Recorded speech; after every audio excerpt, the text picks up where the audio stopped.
العالمين والعاقبة للمتقين والصلاة والسلام على سيدنا محمد صلى الله عليه وسلم وعلى آله وصحبه أجمعين. فيا أيها الناس أوصيكم وإياي أولا بتقوى الله، فقد قال الله تعالى في كلامه العزيز: أعوذ بالله من الشيطان الرجيم، بسم الله الرحمن الرحيم. وإن كان ذو عسرة فنظرة إلى ميسرة وأن تصدقوا خير لكم إن كنتم تعلمون. புகழ் அனைத்தும் அல்லாஹ்வுக்கே உரித்தாகட்டும். அல்ஹம்துலில்லாஹ். ஸலாத்தும் ஸலாமும் எமது தூதர் ஸல்லல்லாஹு அலைஹி வஸல்லம் அவர்கள் மீதும் அவர்களை பின்பற்றி வாழ்ந்த சஹாபாக்கள், தாபிஈன்கள், நல்லடியார்கள் அனைவர்களும் மீதும் உண்டாவதாக. இந்த ஜும்ஆவுக்கு சமூகம் தந்திருக்கும் என் அன்பார்ந்த அல்லாஹ்வின் நல்லடியார்களே, அல்லாஹ்வை அஞ்சி பயந்து நடந்து கொள்ளும்படி முதலில் எனக்கும் அப்பால் உங்களுக்கும் வசியத் எனும் நற்கட்டளை பிறப்பிக்கின்றேன். கண்ணியத்துக்குரிய சகோதரர்களே, உலகத்தில் அல்லாஹு தஆலா எங்களுக்கு உரிமைகளை தந்திருக்கிறார். அதே போன்று எங்களுக்கு கடமைகளை வைத்திருக்கிறார். எப்படி உரிமை இருக்கிறதோ, எப்படி கடமைகள் இருக்கின்றனோ, இதே மாதிரி அல்லாஹ் எங்களுக்கு தேவைகளையும் ஏற்படுத்தியிருக்கிறார். உலகத்தில் பாருங்க, வாழக்கூடிய மனிதர்கள் எல்லா மனிதனுக்கும் வித்தியாசமான தேவைகள். சிலர்கள் வீடு கட்டணும் என்ற தேவை, சிலவர்கள் வாகனம் எடுக்கணும் என்ற தேவை, காணி வாங்கணும் என்ற தேவை, திருமணம் செய்யணும் என்ற தேவை, பிள்ளைகள படிப்பு என்ற தேவை. ஒவ்வொரு மனிதனும் உலகத்தில் அவன் ஒரு சுகுல்ற ஒரு பிஸியில் இருக்கிறான். இதை குர்ஆன் சொல்லுது. தேவை, அந்த தேவையை நோக்கி ஓடிக்கொண்டிருக்கிறான். கணேசுக்குரிய சகோதரர்களே, உலகத்தில் எந்த தேவையாக இருந்தாலும் அந்த தேவைக்கு முக்கியமான இன்னொரு தேவை இருக்குது. அது இருந்தால் தான் இது சாத்தியமாகும். வீடு கட்டணும், வாகனம் வாங்கணும், திருமணம் செய்யணும், எல்லா தேவைக்கும் ஒரு முக்கியமான தேவைதான் பணம். இந்த பணம் என்ற தேவையால தான் இந்த வேலையெல்லாம் செஞ்சு கொண்டிருக்கிறோம். கணேசுக்குரிய சகோதரர்களே, பணம் என்று சொல்லும் போது இஸ்லாம் இந்த பணத்தை தூக்கி எறிங்கன்னு சொல்லல. இஸ்லாம் இந்த பணத்தை பத்தி குர்ஆன்லயும் பேசியிருக்குது, ஹதீஸ்லயும் நபியவர்கள் கூட பேசியிருக்கிறாங்க. பணத்தை பத்தி மறுமையில விசாரணை இருக்குது. நீ எங்கிருந்து உழைத்தாய், எனக்கு செலவழித்தாய்.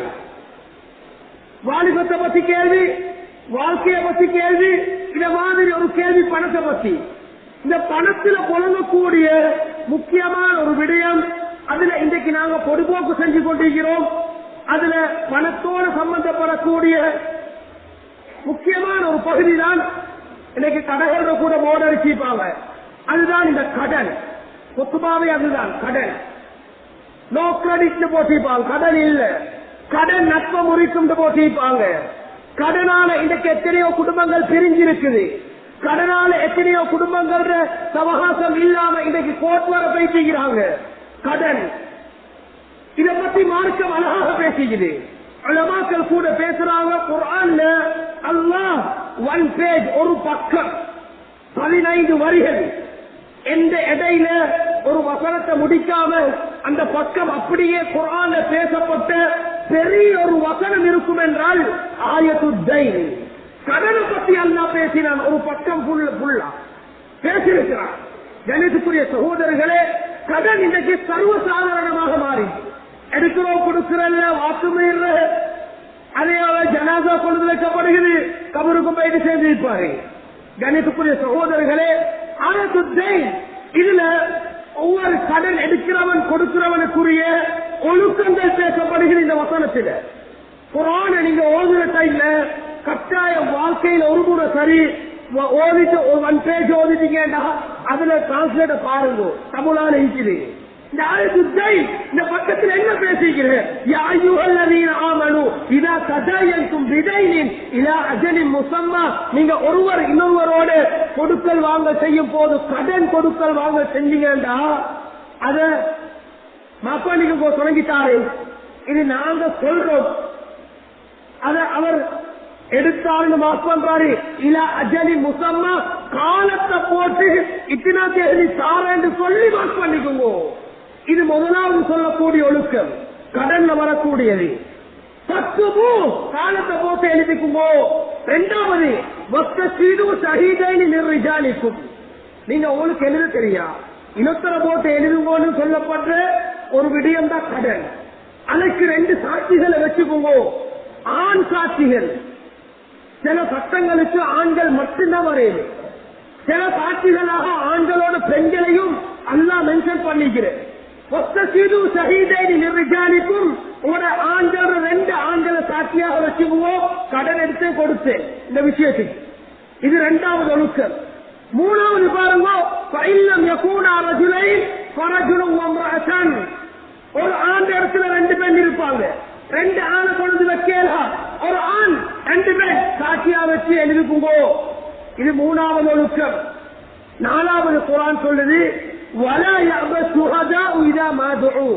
உங்களை கூப்பிடுறாங்க, கொஞ்சம் சாட்சியா இருங்களே, நான் கடன் எடுத்தேன் கொடுத்தேன், இதுக்குரிய வழிக்கு நீங்க சாட்சியா வாங்கலேன்னு கேட்டா, சாட்சிக்கு கூப்பிடப்படக்கூடியவங்க மறுக்க கூடாது. ஏன்? அவங்களோட வாழ்க்கையில பிரச்சனை வந்துடும். நீங்க இருந்து அரசாங்க சோல் பண்ணி வைங்கோ. இது அடுத்த ஒரு ஒழுக்கம்.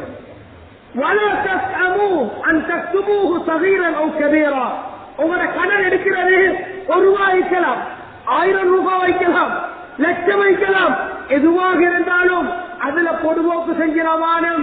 அது எனக்கு தேவையில்ல, நான் தந்துருவேன் தானே. குர்ஆன் சொல்லுது பொதுவோக்கு செஞ்சிடவானம், எழுதுங்கோ. குர்ஆன் சொல்லக்கூடிய ஒழுக்கங்கள்.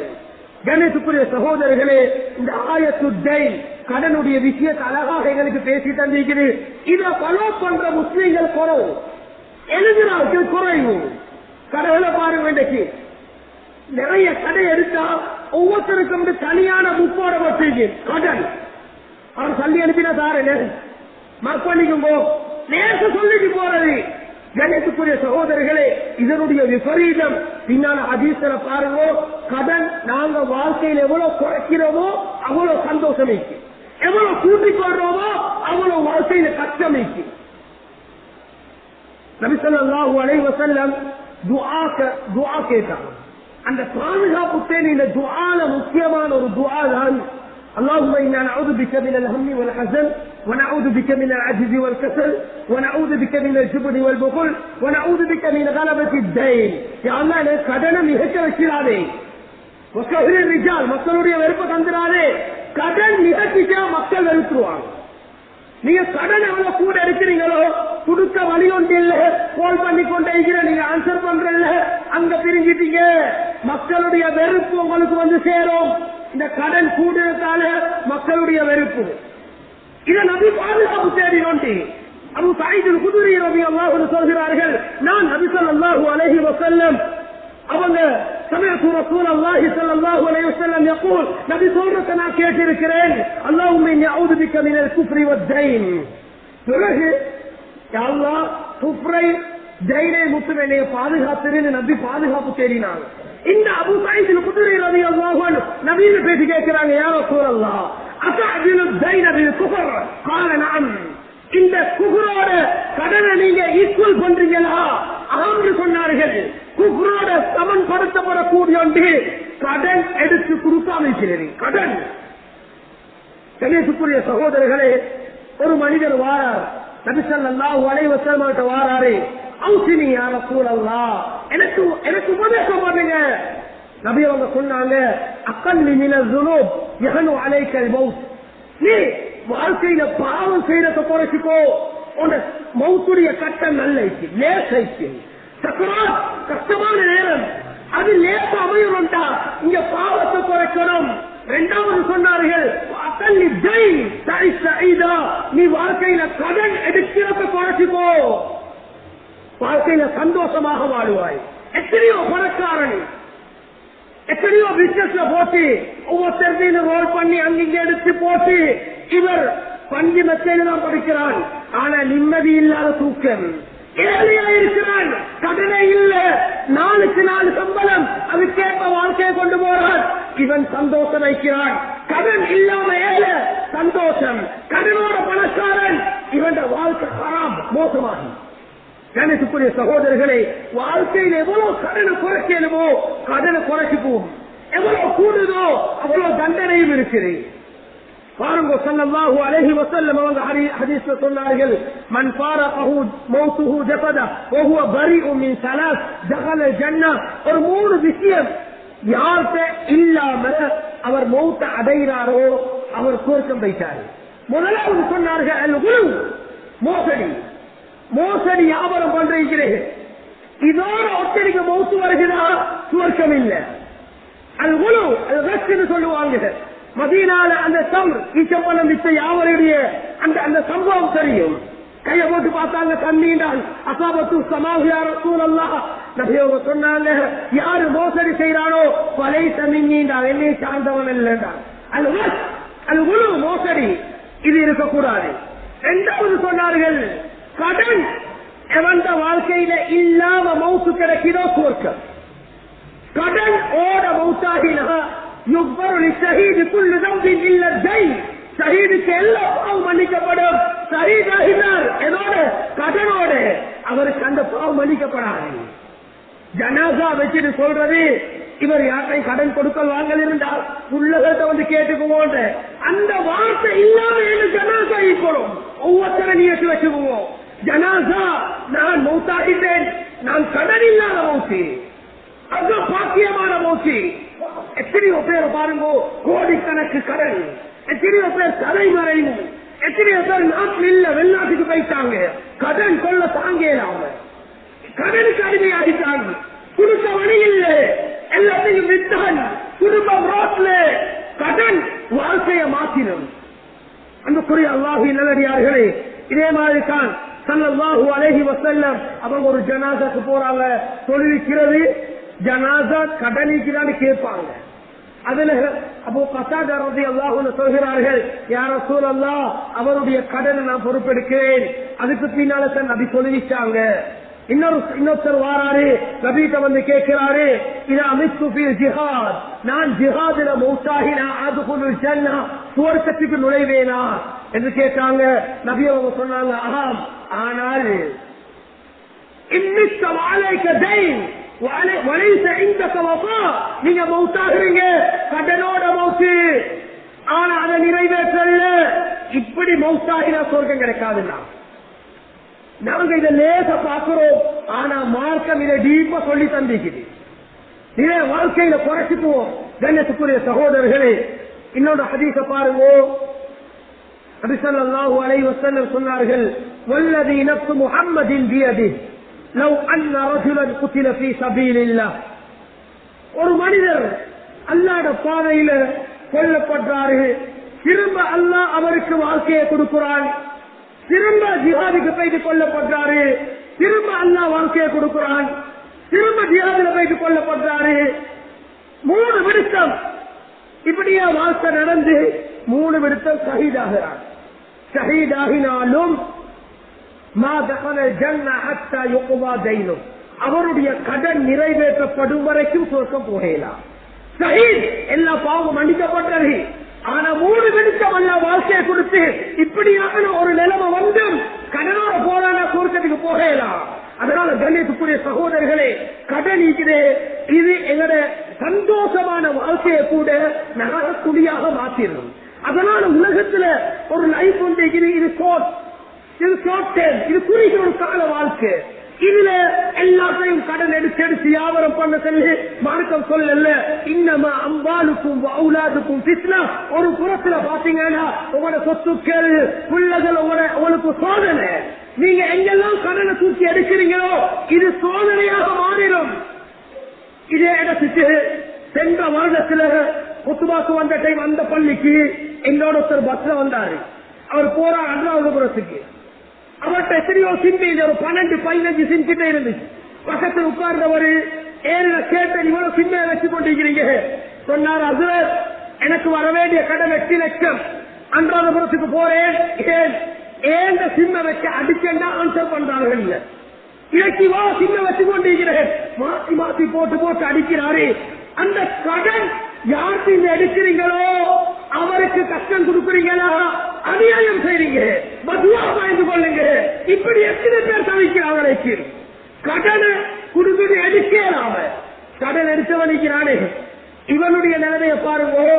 இவன் எடுத்த கடனை சரியா டைமுக்கு கொடுக்காட்டி இவனுக்கு வேற சோதனை எல்லாம் கொடுத்துருவான். வாழ்க்கை லொஸ்ட் ஆகும். ஒரு நோய் பிரச்சனையாச்சு, அவருடைய கடை பிரச்சனையாச்சு, குடும்பத்துல பிரச்சனையாச்சு. இங்க கொடுக்க வேண்டிய கடனை இங்க குடுத்திருக்கிறாரு, கொடுக்கல அல்ல வேறொரு சைடால் அந்த தள்ளி அடிச்சு வச்சிருவான், இல்லாமல் ஆக்கிடுவாங்க. அதனால கணேசுக்குரிய சகோதரர்களே, நாங்க ரெண்டு சைடை பார்ப்போம். கடன் கேட்கிறானா கண்ணை பொத்துட்டு கொடுக்க சொல்லி மார்க்கம் சொல்லல. கடன் கேட்கிறவன் நிலைமைய பாருங்க.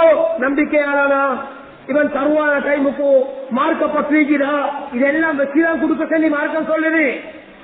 அதுக்குரிய ஒரு சுருசுவல போட்டுக்குது, மார்க்கம் நிபந்தனைகளை போட்டுக்குது. இரண்டாவது கடன் கொடுக்கிறவன் சைட்ல இருக்குது, எழுதி கொள்ளணும், சாட்சியா வச்சு கொள்ளணும், அதுக்குரிய ப்ரூஃப் எல்லாம் இருக்கணும். இந்த சைடையும் மார்க்கம் பேசுகிறது. கடன் போயிட்டு கேட்டா கொடுக்கிறது வாசிபான்னு கேட்ட இல்ல, முஸ்தகப்பான ஒன்று. ஆனா இன்னொரு பகுதி இருக்குது, கஷ்டமான ஒன்று. பக்கத்து வீட்டுக்காரன் தெரியும் அவங்களை பத்தி கேட்கிறாங்க, நீங்க கடனை கொடுக்கிறீங்க, இந்த மாசம் 30ஆம் தேதி தாங்கோ. சரி, அவரை ஓகே பண்ணிட்டு போயிட்டாரு. 30ஆம் தேதி பாக்குறீங்க, தள்ளி வரல, வாராரு, எனக்கு இன்னும் 2 கிழமை சான்ஸ் தாங்கோ, அதுக்கு அந்த டைம்ல தாரேன்றாரு. தவணை கேட்டு வாரவனுக்கு தவணை கொடுங்கோ. ஏன் கஷ்டத்துல கேட்கிறான். சகோதரர்களே, ஒரே அடியில குடிச்சு அவனை ஆட்களுக்கு முன்னால அவமானப்படுத்தாம, ஆட்களுக்கு முன்னால அவனை பத்தி சொல்லாம, இவனுக்கு இவரை கொடுத்த தரல, டைமும் கொடுத்த தரல என்று அவங்களை அவமானப்படுத்தாம டைம கொடுங்கோ, 2-3 விடுத்தம் கொடுங்கோ. அப்படி இல்ல, கஷ்டமாக இருக்குது, உங்களுக்கு நல்ல வசதி இருக்குது, அதை நீங்க சதகாவாக விட்டு விட்டது உங்களுக்கு சிறந்த வேண்டு குர்ஆன் சொல்லுது. நாங்க எப்படி விட்டுறேன்? நாங்க தானே கொடுத்த கடன் எங்களுக்கு வேணும். அல்லாஹ் சொல்லி அல்லா நீங்க எவ்வளவு கொடுக்கிறீங்களோ தந்து கொண்டு தானிப்பான். நீங்க செலவழிக்கிறீங்களா, கொடுக்கிறீங்களா, அல்லா அதை தந்து கொண்டு தான் இருப்பான். இது மார்க்கம் சொல்லக்கூடிய ஒன்று. இது நாங்க புறத்தோட தள்ளியோட வரல, எல்லாம் அல்லா கொடுக்கிற கிஃப்ட் நியமத். சாரான் இதை செலவழி, சாரான் ஹெல்ப் பண்ணி.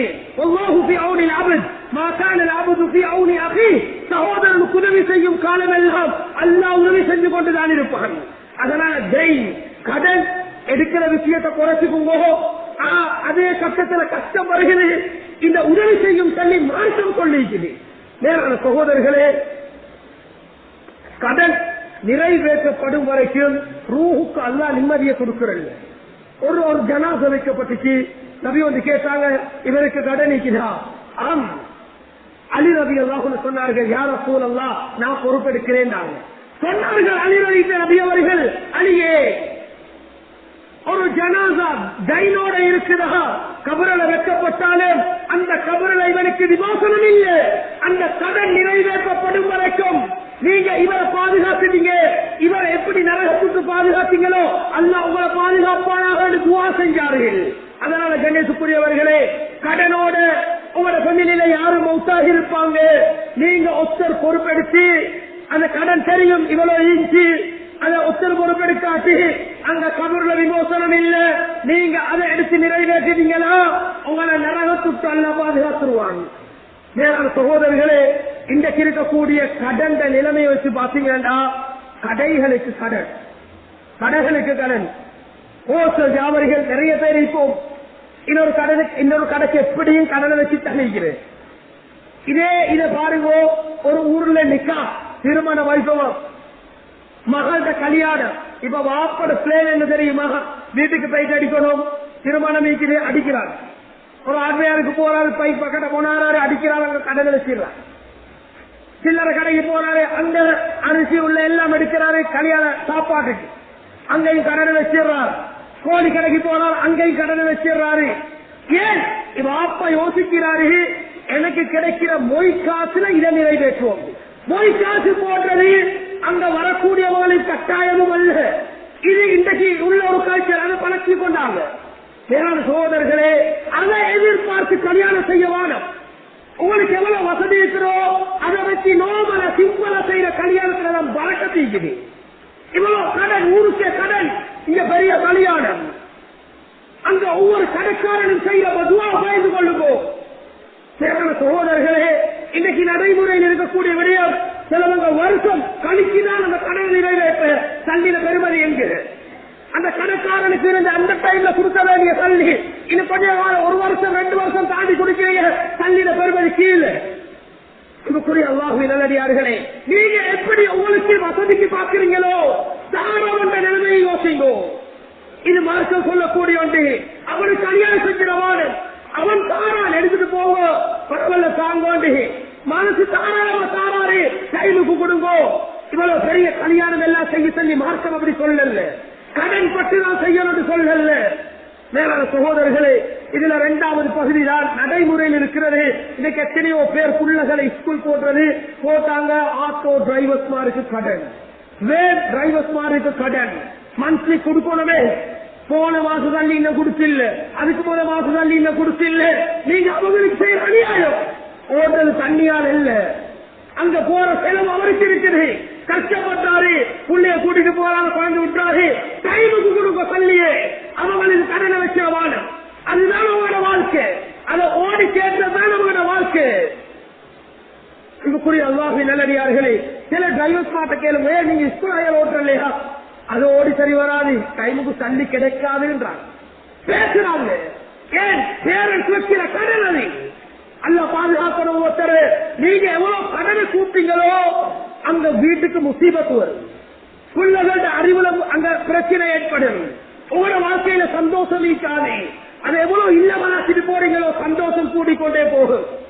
3வது பாருங்க, சிலவங்க வாலிபர்கள் திருமணம் செய்யறாங்க.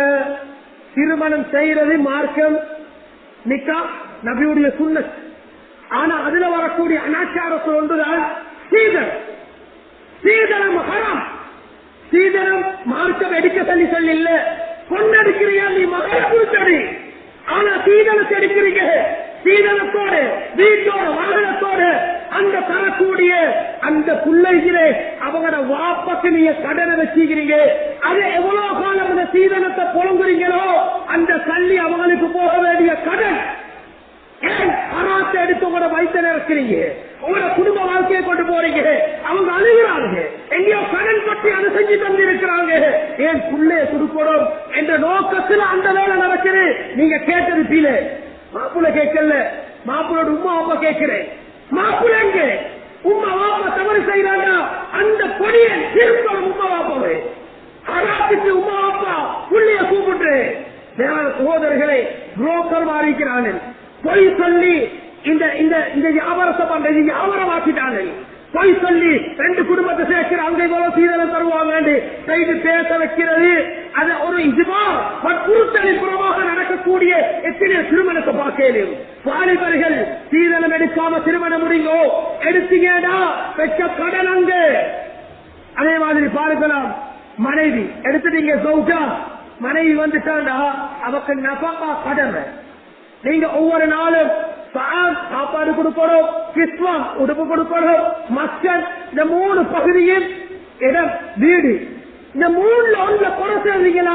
ஒரு நாள் சாப்பாடை குறைச்சிட்டீங்க, குறைச்சா அந்த அவருக்கு வச்ச கடன்.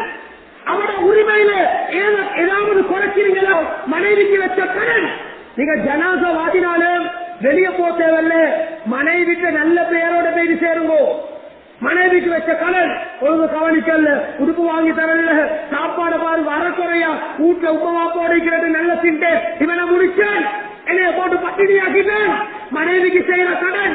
அவருக்கு அநியாயம் செய்றீங்க, பிள்ளைகளுக்கு அநியாயம் செய்ய வாடும், பிள்ளைகளுக்கு செலவழிப்பது வாஜிப் கட்டாயம். அதுல குறை செய்றீங்களா? அவங்களுக்கு வைக்கிற கடன். இதெல்லாம் மார்க்கத்தில் பேசப்பட்டீங்க. கணேசக்குரிய சகோதரர்களே, அதே மாதிரி பார்க்கல உங்களுக்கு வராசத் சொத்துரிமை. வாப்ப மௌத்தாகினா வாப்பட சொத்தை பிரிக்கணும். மௌத்தாகின ஜனாசாட சொத்து பிரிக்கப்படுறது எப்ப தெரியுமா? வராசத் வர்றது முதலாவது அந்த ஜனாசாட கடன் அவங்களோட சொத்திலிருந்து நிறைவேற்றப்படுது, அவருடைய சொத்து தானே அது, அதிலிருந்து கழிக்கிறோம். 2வது அவங்களுடைய வசியத் இருந்தா அதை நிறைவேற்றணும். மேலான சகோதரர்களை எல்லாம் முடிஞ்சு கடைசிக்கு மிஞ்சிற பேலன்ஸ் தான் வராசத்தான் வரும்.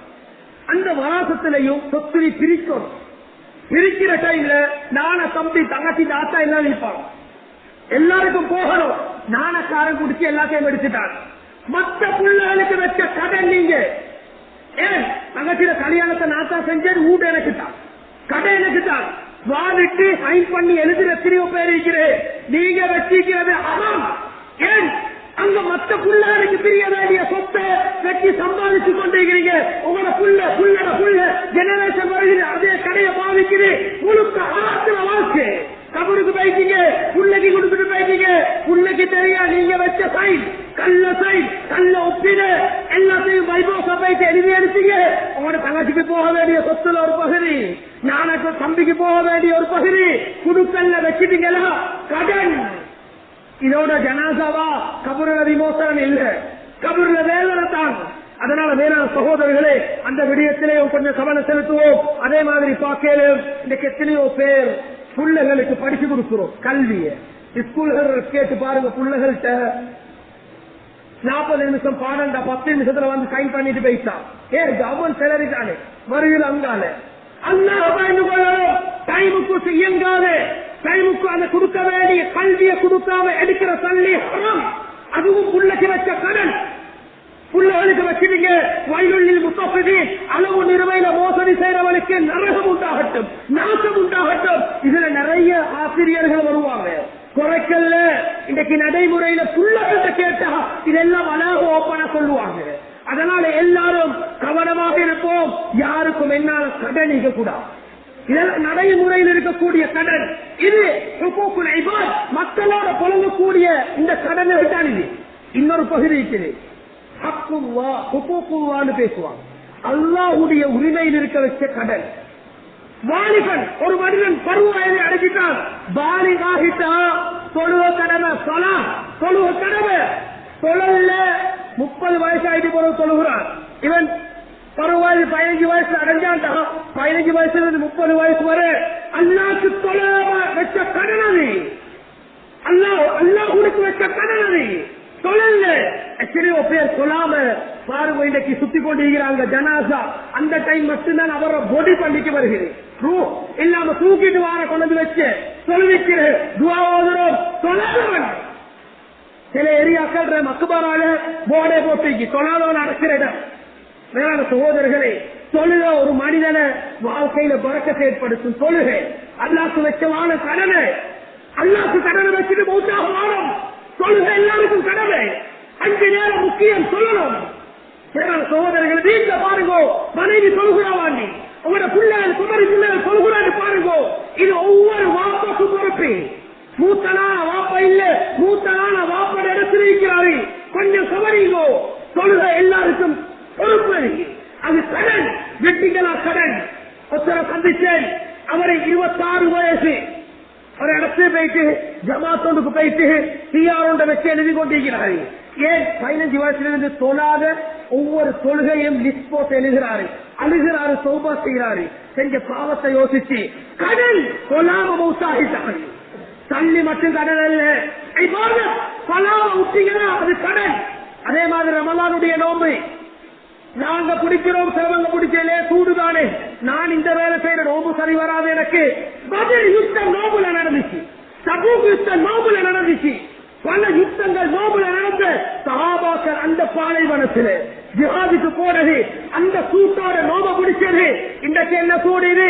நீங்க பிடிக்காது, உங்களோட புள்ளைகளும் பிடிக்காது, உங்களை தான் புள்ளைகள் ஃபாலோ பண்ண. நீங்க அல்லாஹ்க்கு வைக்கிற கடன் நோம்ப பிடிக்காது. அவங்களோட மனைவிமார் அவங்களுக்கு நோம்புல அந்த அவங்களுடைய நோயுடைய பீரியட் வரும். அதுக்கு அவரே துணைக்கு கவா செய்யணும். அடுத்த நோம்புக்கு முன்னால கவா நடக்கணும். இதை யாரு விசாரிச்சு எத்தனை மனைவிமாருக்கு நோம்பு மிஸ் ஆகுது. அடுத்த நோம்பு வந்துட்டு போறோம், போன நோம்பு 5 நோம்பு விட்டேனே, முற்று கொடுக்கணும், நோம்ப கவா செய்யணும். சட்டம் எங்க? கடன் அல்லாஹ்க்கு வைக்கிறேன். மனைவியோட சைடையும் பாருங்க, அல்லாஹ்க்கு வைக்கவான கடனே. அல்லாஹ் உசுர சந்திக்கிறார்கள். அவனை எங்களை அழகாக படைச்சிருக்கிறார்கள், ஆரோக்கியமாக வச்சிருக்கிறான், நடக்க சக்தியை தந்திருக்கிறான், பேசுறோம், பார்க்கிறோம், எல்லாம் அல்லா தந்தை.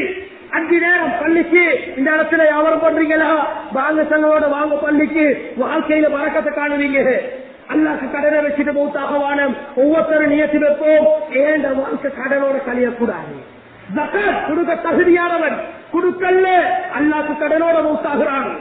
அதே மாதிரி பள்ளிக்குடைய கடனை சில ஏரியாக்கள் பள்ளி கடைகளுக்கு அந்த கடை அந்த டைம்ல எப்படி 50 ரூபா கொடுத்த கடையில் இப்ப 50 ரூபா கொடுக்கிற கடைக்கு 100 ரூபா கொடுத்த கடை, அதே இதை இப்ப கொடுக்கிறான்னு காலத்துக்கு காலம் அதனுடைய அந்த பிரைஸ் மாறும், ரெண்ட் மாறும். அந்த இஜாராடு கிட்டத்தட்ட 16 ஜில்ஸ் கொண்ட ஒரு புக் கொண்டே அரபிக்கிலே எழுதப்பட்டிருக்கிறது. ரெண்ட் கொடுக்கிற எடுக்கிற இதை எப்படி அதை மெயின்டைன் பண்ணணும். இதுக்கு சரியாக பள்ளிக்கு கொடுக்கலையா, அது பள்ளிக்கு வச்ச கடன் நிறைய இடத்துல காணையில. கணேசக்குரியவர்களே ஹதீஸ் ஒன்றில் பாருங்க, மன் அகத அம்பால் என்ன யுரீது அதாஹா அத்தல்லாஹு அன் வமன் அகத யுரீது இஸ்லாஃபஹா அஸ்லஃபஹு அல்லாஹ் அன். 2 விஷயம் சொல்லப்படுகிறது. யார் ஒருத்தர் கஷ்டத்தை கடன் எடுக்கிறார், கொடுக்கணும் என்ற நோக்கத்தில் எடுத்தா அல்லாஹ் அதை எப்படி சரி கொடுக்க வச்சிருவார். யார் கடன் எடுக்கிறார், இப்ப கொடுக்கவான் பள்ளிக்கு தான் லேட் ஆகி கொடுப்போம், வார மாசம் கொடுப்போம், அடுத்த மாசம் கொடுப்போம், பிற்படுத்துறீங்களா டைமுக்கு கொடுக்கல, அவளை கஷ்டப்படுத்துறீங்க, அல்ல அவனை கொத்த அழிப்பான். இந்த ஹதீஸை ஞாபகம் வச்சுக்குவோம். மௌத்தாகிறதுக்கு முன்னால நாங்க எங்களை சுத்தப்படுத்துவோம். ஒவ்வொரு நாளும் சோபா செய்வோம், கடனை குறைங்கோ, பணமாக இருக்கலாம். இப்ப இதெல்லாம் சொன்ன நிறைய விடியம் இன்னும் இருக்குது. கடனுடைய பகுதியில சேர்றது எங்களோட பேச்சில சில கடன் இருக்குது. வாக்கு கொடுத்தா அதை நிறைவேற்றது, நிறைவேற்றாம விட்டா அது கடன். இதெல்லாம் அந்த கடனுடைய பகுதியில வரும். இந்த விஷயங்களை கவனம் செலுத்துவோம். நாங்க கடன் இல்லாத மூத்த அல்லாஹ்ட்ட கேட்போம். கபூர்ல விமோசனம், மறுமையில சுவர்க்கம். அல்லாஹ் ஒத்தன் கண்ணனாக சந்திப்பான். அவன் யாரு தெரியுமா, ஒத்தன் கடன் கொடுக்க வசதி இருந்து சரி கடன் எடுத்துட்டான், அதை திருப்பி கொடுக்க வசதி இருந்து கொடுக்கல, அவன் அல்லாஹ் ஒரு கள்ளன் என்ற இதுல சந்திப்பான் மஸ்டர்ல. இங்க கள்ளன் பெயர் கபூர்ல அடக்கினதோடு அவன் லிஸ்ட் முடிஞ்சு. ஆனா மஸ்டர்ல கள்ளன் ஆகினா எல்லாரும் பார்த்து கொண்டிருக்கிறான். இவன் கள்ளன் என்ற பட்டியல் வாரான். கடனோட மௌத்தாக வாடும். கடனை விட்டு எல்லாம் வல்ல அல்லாஹ் நம் அனைவரையும் பாதுகாப்பானாக. எங்களுடைய பாவங்களை மன்னிச்சிரியா அல்லாஹ், செஞ்ச தப்பு தவறுகளை மன்னிச்சிரியா அல்லாஹ், பெற்றோருடைய